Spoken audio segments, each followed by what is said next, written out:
我们都开玩笑说，其实中药材进来还要签证，对，海关要检查。可是相对来讲，海关就注意到这个事情，因为海关的人员不一定懂中药，所以海关有特别设立一个特考，是一个海关的一个关务的特考第3等的一个专技人员。是，那根本就是为我们学生开的，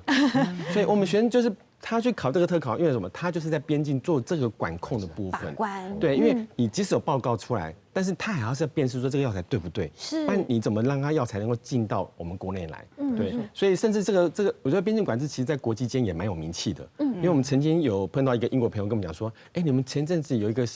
黄芪几10吨的黄芪被退回去，到底发生什么事情？对，黄芪很重要的一个很大的用的很大的药材。对，然后我们就后来去查说，它是重金属超量。OK， 然后他是说，那我了解了，但是我重点关心是这些药材后来怎么样？是，他们担心说这个药材是不是到时候是当场销毁，还是退回去？那退回去之后呢？他说，那会不会销到我们英国来？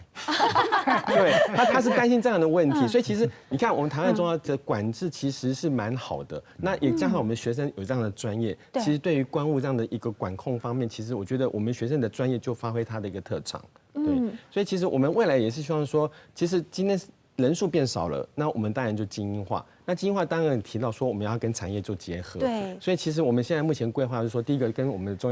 药商能够做一些连接，对，所以我们也开始像我们有个课程，开始找一些2代的或转型成功的中药房来跟学生做演讲，让学生开始有一些想象说，原来中药可以这样的经营，不管是在传统的或是在转型方面的一些案例，然后让学生有一些刺激跟一些欲望，然后再来呢，我们就是也希望跟全联会合作，未来有更多的一个实习或训练的课程能够结合。对，我讲这个实务部分，因为毕竟我们还是要把师徒制的精神带入到课程当中，所以我们现在就开始类似像一个技职体系。我们等于是目前跟5家药厂已经谈好了，符合他们所需求去培养人才，我们就共培。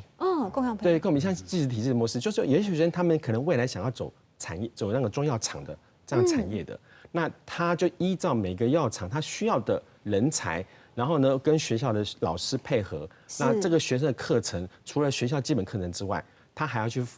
修一些跟药厂需要的课程，甚至证照。然后他毕业之后就可以到这个药厂去工作。所以这个也算是说，我们也是一种转机吧，入学即就业的概念。对概念，我觉得这个算是比较实际。所以我们要针对不管是中药房或是中药产业的中药厂，我们都希望能够都有这样的一个机制，可以让我们学生有多元的发展。